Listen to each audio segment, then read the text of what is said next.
Hello, students, and welcome to Roshi's Education Point. Today, we will be starting with chapter number 5 of your history textbook, class number 6, Kingdoms, Kings, and an Early Republic.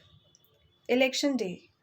Shankaran woke up to see his grandparents all ready to go and vote. अब शंकरन एक बच्चा है, उसने देखा कि उसके grand parents ready होकर vote देने के लिए जा रहे हैं. They wanted to be the first to reach the polling booth. वो चाहते थे कि वो फर्स्ट हों जो कि पोलिंग बूथ पर पहुंच रहे हैं. Y Shankaran wanted to know were they so excited? Somewhat impatiently, his grandfather explained, "We can choose our rulers today." मतलब जो हम पर कंट्रोल करेंगे हम उन्हें आज खुद से चूज कर सकते हैं. How some men become rulers. Choosing leaders or rulers by voting is something that has become common during the last 50 years or so. 50 सालों से ये बड़ी कॉमन बात है कि हम लोग हमारे लीडर्स को वोटिंग से चूज करते हैं. How did men become rulers in the past? पुराने ज़माने में रूलर्स किस तरह से बनते थे? Some of the rajas we read about in chapter 4 were probably chosen by the Jan, the people. कुछ लोग डायरेक्टली चूज कर लेते थे अपने राजा, ऐसा हमने चैप्टर 4 में पढ़ा था. But around 3000 years ago, we find some changes taking place in the ways in which rajas were chosen. 3000 साल पहले बहुत से ऐसे चेंज है, तरीके में चेंज है जिन तरीके से हमने राजाओं को चूज किया था. Some men now become recognized as rajas by performing very big sacrifices. कुछ लोगों को हम राजा मानते थे जब वो देश के लिए बहुत बड़े बड़े बलिदान देते थे. The Ashwamedha or horse sacrifice was one such ritual. A horse was let loose to wander freely and it was guarded by the Raja's men.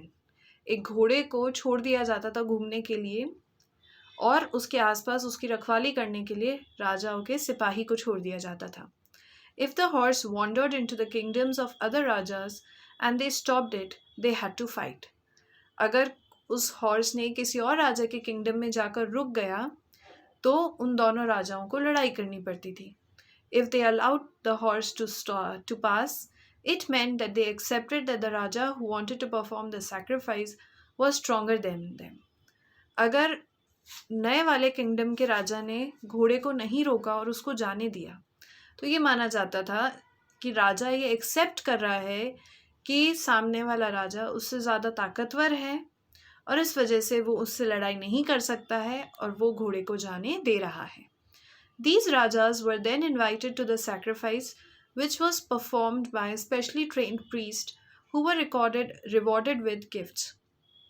फिर जिन राजाओं ने हॉर्सेस को जाने देते हैं उनको भी इस सैक्रिफाइस में इनवाइट किया जाता है और जो प्रीस्ट होता है, जो पुजारी होता है, जो कि ये सब पूजा वूजा करता है, उसको बाद में गिफ्ट दिया जाता है. The Raja who organized the sacrifice was recognized as being very powerful and all those who came brought gifts for him. अब जो भी ये सैक्रिफाइस कराता था माना जाता था कि वो बहुत पावरफुल है एंड जिनको भी वो इनवाइट करता था सब उसके लिए गिफ्ट लेकर आते थे. The Raja was a central figure in these rituals. He often had a special seat, a throne or a tiger skin. अब राजा एकदम सेंट्रल फिगर है, हीरो है इस पूरे रिचुअल का, तो उसको बैठने के लिए या तो एक थ्रोन दी जाती थी या फिर टाइगर की स्किन दी जाती थी. His charioteer, who was his companion in the battlefield and witnessed his exploits, chanted tales of his glory. अब जिस तांगे पर वो लड़ाई करता है उस तांगे को चलाने वाला चैरियोटर उसकी लड़ाई की, उसकी जीत की जो स्टोरीज होती थी वो सबको सुनाता था. His relatives, especially his wives and sons, had to perform a variety of minor rituals. अब राजा की जो वाइफ होती थी या जो उनके बेटे होते थे उनको भी कुछ छोटे छोटे रिचुअल्स करने होते थे. The other rajas were simply spectators who had to sit and watch the performance of the sacrifice. इसके अलावा जो बाकी राजा होते थे वो सिर्फ ऑडियंस की तरह काम करते थे और बैठकर देखने का काम होता था उनका. Priests performed the rituals including the sprinkling of sacred water on the king. जो पवित्र पानी होता है पुजारी उसको राजा पर छिड़कते हैं, स्प्रिंकल करते हैं. The ordinary people with the wish और वैश्या also brought gifts. जो ordinary लोग होते थे वो भी गिफ्ट लेकर आते थे. However, some people, such as those who were regarded as Shudras by the priest, were excluded from many rituals. अब जिन लोगों को हम लोग शूद्रास बोलते थे उन लोगों को हम लोग इस रिचुअल से अलग कर देते थे. Varnas. We have many books that were composed in North India, especially in the areas drained by the Ganga and the Yamuna during this period. अब बहुत सी बुक्स लिखी हुई हैं गंगा और यमुना के एरियाज में इस टाइम पर. These books are often called later Vedic because they were composed after the Rig Veda, about which you learnt in chapter 4. Chapter 4 में हमने ऋग्वेद के बारे में पढ़ा था जिसके जस्ट बाद ये बाकी वेदास आए थे, इसलिए इनको लेटर वैदिक बोला जाता है. These include the Samved, Yajurved and Atharved, as well as other books. These were composed by priests and described how rituals were to be performed. They also contained rules about society. ये पंडितों ने लिखे हुए होते हैं वैदिक rituals. इसमें किस तरीके से पूजा पाठ होती थी उस टाइम पर, राजा किस तरह से रूल करता था, वो सारी चीज़ों के बारे में लिखा हुआ होता है. There were several different groups in society at this time: priests and warriors, farmers, herders, traders, craftspersons, laborers, fishing folk and forest people. अब यहाँ इस टाइम पर भी अलग अलग लोग होते थे जो अलग अलग काम करते थे. Some priests and warriors were rich, as were some farmers and traders. कुछ पंडित, कुछ वॉरियर्स बहुत ज़्यादा अमीर होते थे, वैसे ही कुछ फार्मर्स एंड ट्रेडर्स भी अमीर हुआ करते थे.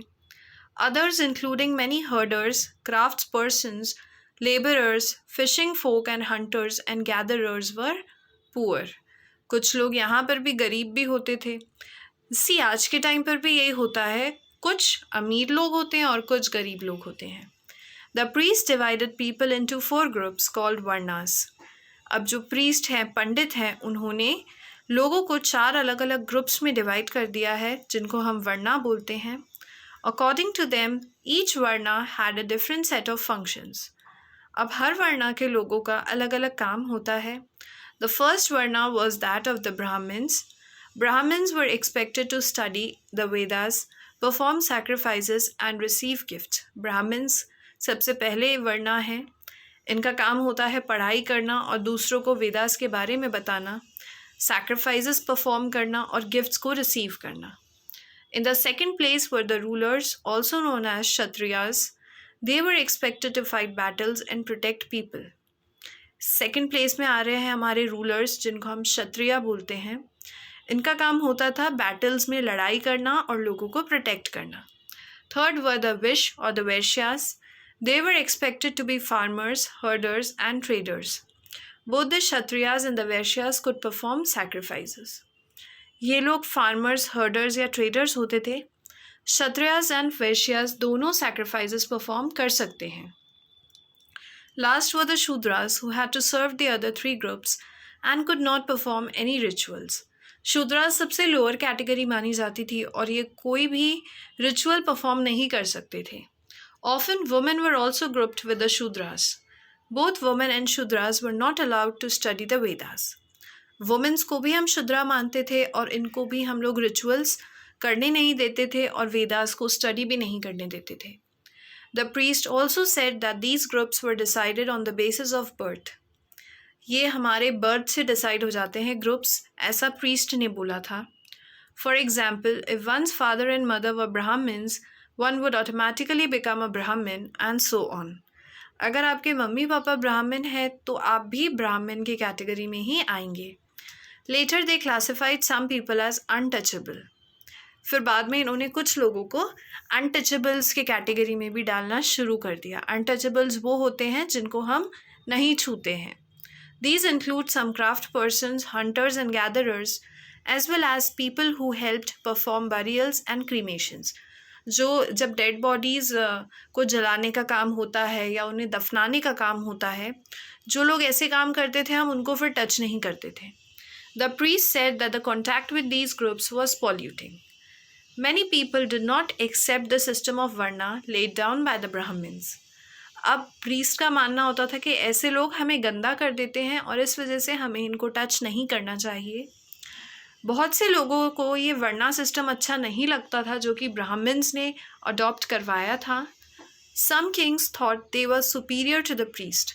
कुछ किंग्स को ऐसा लगता था कि वो प्रीस्ट से, पुजारियों से भी ऊपर हैं.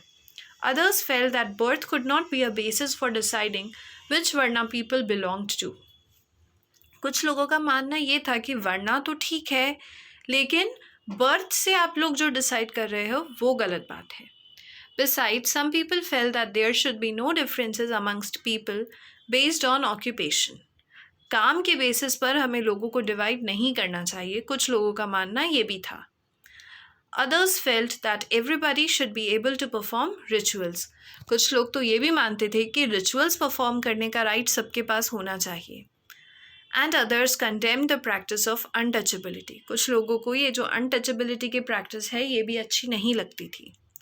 Also, there were many areas in the subcontinent, such as the northeast, where social and economic differences were not very sharp, and where the influence of the priest was limited. इन सबके होने के बावजूद भी हमारे सब कॉन्टिनेंट में कुछ ऐसे एरियाज़ भी थे जहाँ पर हमारे प्रीस्ट का इतना इन्वॉल्वमेंट नहीं होता था. Then comes the Janpadas. The Rajas who performed these big sacrifices were now recognized as being Rajas of Janpadas rather than Janas.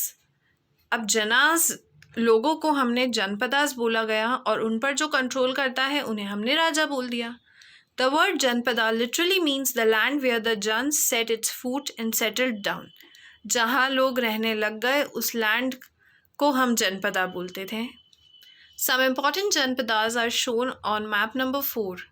Archaeologists have excavated a number of settlements in these Janpadas, such as Puran Killa in Delhi, Hastinapur near Meerut, and Atranji Khera near Eta. The last two are in Uttar Pradesh. ये वो जगह हैं जहाँ पुराने लोग रहते थे. They found that people lived in huts and kept cattle as well as other animals. लोग huts में रहते थे और अपने पास cattle रखते थे. They also grew a variety of crops: rice, wheat, barley, pulses, sugarcane, sesame and mustard. ये वो crops हैं जो उस टाइम के लोग उगाया करते थे. They made earthen pots. Some of these were grey in color. Others were red. अब ये अर्दन पॉट्स भी बनाए जाते थे. कुछ ग्रे होते थे कलर में और कुछ रेड होते थे. One special type of pottery found at these sites is known as painted grey ware. As is obvious from the name, these grey pots had painted designs, usually simple lines and geometric patterns. अब ये जो painted grey ware है, नाम से ही clear है कि grey colour का है. इस पर पेंटेड है और फिर डिज़ाइन बनी हुई है. डिज़ाइन कैसी? लाइन्स से और बीच में कुछ ना कुछ उसमें ज्योमेट्रिक पैटर्न्स भी बने हुए होते हैं. Then comes the Mahajanpadas. About 2500 years ago, some Janpadas became more important than the others and were known as Mahajanpadas. जो सारे जनपदास हैं उनमें से जो बहुत ज़्यादा इम्पॉर्टेंट होते थे हम उन्हें महाजनपदास बोलने लग गए थे. Some of these are shown on map number 4. Most Mahajanpadas had a capital city. Many of these were fortified. अब महाजनपदास की कैपिटल सिटी भी हुआ करती थी जो कि फोर्टिफाई होती थी. These means that huge walls of wood, brick or stone were built around them. Mahajanapadas की जो कैपिटल सिटी होती है उसके आसपास फोर्टिफिकेशन होता है. फोर्टिफिकेशन का मतलब बहुत बड़ी बड़ी बिल्डिंग्स बनाई जाती हैं, वॉल्स बनाए जाते हैं सो दैट आपकी कैपिटल सिटी प्रोटेक्टेड रहेगी. Forts were probably built because people were afraid of attacks from other kings and needed protection. Forts बनाने के पीछे रीज़न ये था क्योंकि लोग डरते थे कि कोई दूसरा राजा उन पर हमला ना करते. It is also likely that some rulers wanted to show how rich and powerful they were by building really large, tall and impressive walls around their cities. कुछ राजा सिर्फ ये दिखाना चाहते थे वो कितने पावरफुल हैं और कितने अमीर हैं. इस वजह से वो अपनी सिटी के आसपास ऊंचे ऊंचे फोर्ट्स बनवा देते थे. Also in this way, the land and the people inside the fortified area could be controlled more easily by the king. अगर फोर्ट्स होंगे तो उस एरिया के अंदर रहने वाले जो लोग हैं राजा उन पर अच्छे से अपना कंट्रोल कर सकता है. Building such huge walls required a great deal of planning. Thousands, if not lakhs, of bricks or stones had to be prepared. This in turn meant enormous labor provided possibly by thousands of men, women, and children, and resources had to be found for all this. अब इतना बड़ी आपको wall बनानी है तो thousands BRICS ईंटें लगती हैं. उन ईंटों को लाने के लिए लगाने के लिए लेबर चाहिए होती है. तो हज़ारों लेबर्स जैसे कि मेन, वुमेन एंड चिल्ड्रन यहाँ पर काम करते थे. The new Rajas now began maintaining armies. Soldiers were paid regular salaries and maintained by the kings throughout the year. Some payments were probably made using punch-marked coins. अब राजा क्या करते थे? आर्मीज बनाने लग गए थे ताकि अगर कोई दूसरा राजा उन पर हमला करता है तो ये उससे बचा सके अपने किंगडम को. सोल्जर्स को रेगुलर सैलरी दी जाती थी. Salary in the form of punch marked coins दिए जाते थे. So we will study till here only. Now we will start this taxes in the next video. For the next video, the link is in the description box. Thank you so much.